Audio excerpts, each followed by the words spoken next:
We are 4 days away from the Invitational Qualifier for North America, and we don't know the teams that are in that, but we can go ahead and rank the top 10 teams in North America. These are going to be the preseason rankings. We have not seen much of these rosters just yet, nor do we know all of the rosters that are participating. There's still rumors flying around. Dignitas made a change earlier today. Yeah, Dignitas is in North America now, by the way. But I am doing this on Monday, the 26th, around 3 p.m., so it should come out very shortly, actually. So I have not updated it for the recent acquisition of a certain roster, and we'll get to that in just a second.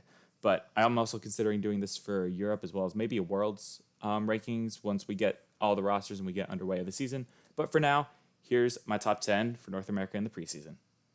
Number 10, you got Shopify Rebellion. That's Memory, Parth, and Two Piece. This roster went 3-1 in the RLE.GG roster Royale, and they did pretty well in my opinion. They didn't really blow me away or anything, but I think they were good enough to land themselves on this 10th spot.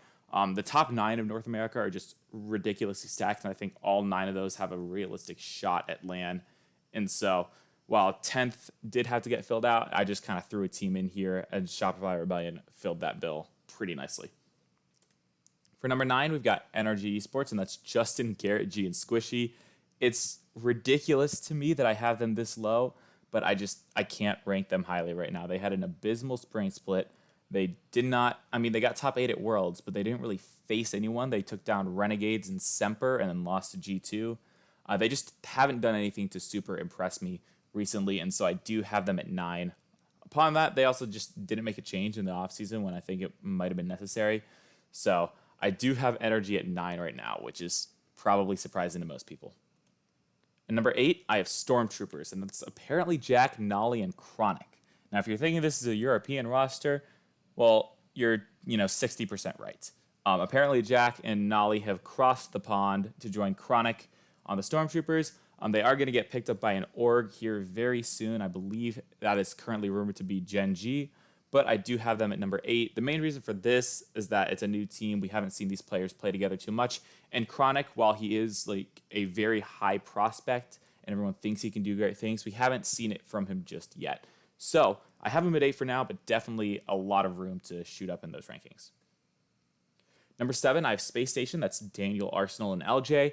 I wanted to put these guys higher. Obviously, there's a little bit of bias in me having this team normally higher rated than average, but I couldn't really put them above 7. I wasn't super impressed with their roster Royale performance. They took Loco and a crew to Game 5 overtime. They did have the ice in both of those, and they did take down Shopify Rebellion, but then they lost to Pirates on a Boat in Game 7. That was the roster of Toasty, Gimmick, and Andy. That roster also just isn't sticking, so it'll be very confusing as to see what happens in that drama, but I couldn't really put Space Station above 7 due to that performance. I do want to see the offense start to click better, and there just needs to be someone back on defense. I know this team can figure it out. I just haven't seen it from them yet, and that's why they're at number 7. Number 6 is Complexity, and that is AJG, Razebull, and CRR. CRR also crossing the pond to join Complexity over in Houston, or Dallas, I'm dumb. But this team is, the former True Neutral squad, Complexity that made the Fall Major, but they have kicked Shad and replaced him with CRR. CRR didn't have too many results to go with him last season, but he has always been a very high prospect. He was on the guild roster that got second at Gamers 8, and I believe he was doing the 1v1s for them as well. He's definitely a great player, and I do think he is a good pickup that can put Complexity back into a spot where they can, potentially push for those regional wins, as well as making that LAN. 5th, you have the Peeps. This was picked up by Optic about an hour ago, and that's Reddles, AJ, and Magic Bear. This team really impressed me at the roster Royale. Reddles just looked like he was out for blood. He looked fantastic in every moment that I saw him. And, with pieces like AJ and Magic Bear around him, this is a really lethal roster. And so I do have them ranked number 5 heading into this season. Number 4 is Version 1, and I'm surprised myself that I have them this high because I also wouldn't be surprised to see this team miss LAN.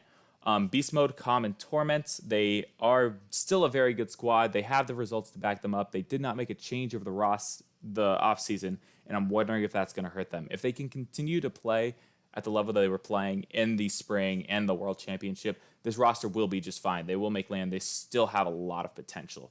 I'm just worried that other rosters may have caught up to them, but I can't really rate the unknown quantities above a team that I know has done well historically and can continue to do well. So I have version 1 at number 4. Number 3, I have FaZe Clan. That's First Killer, Sipical, and Mist.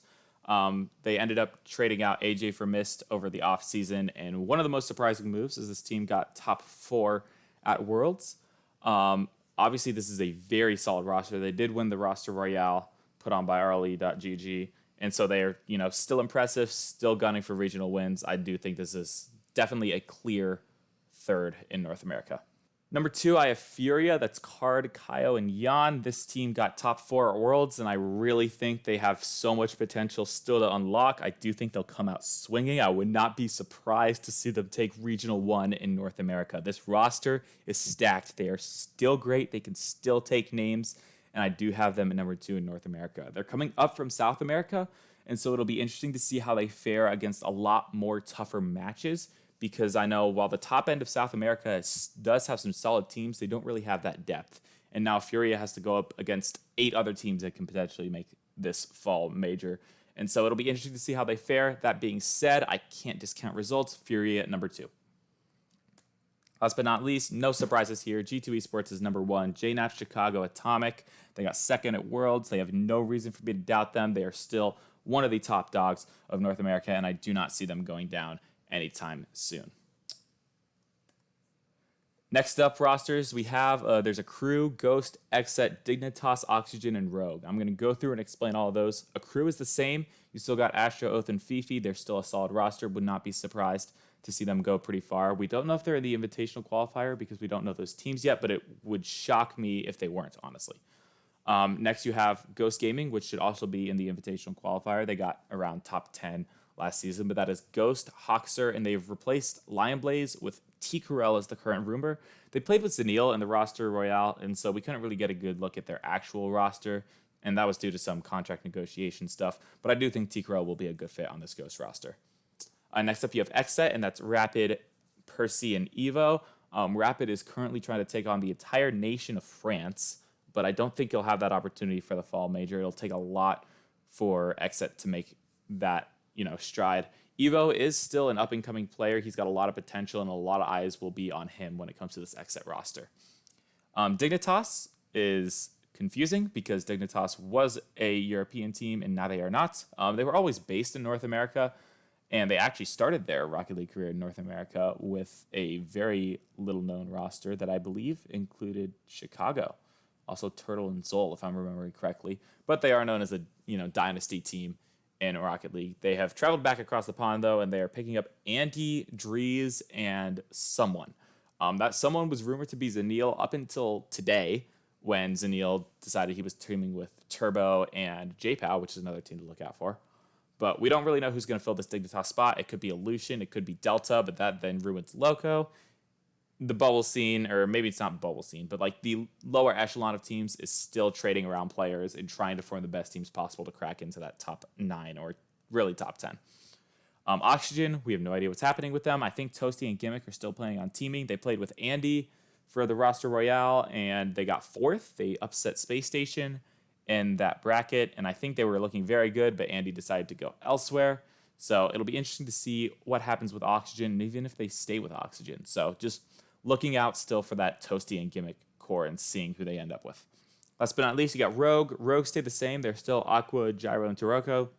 They tried to pick up Chronic at some point for Taroko during the offseason, but that did end up falling through as Chronic, decided to team with some Europeans. And so the Rogue roster is the same.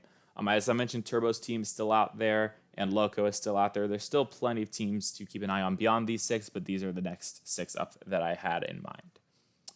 And that is all. Thank you for tuning in. Let me know if you agree. I am planning on doing this again after the first regional. I'm not going to do one after the invitational qualifier, but I might do a video discussing what those results mean and how each team looked. But that is it for the top 10 rankings. Thank you for watching.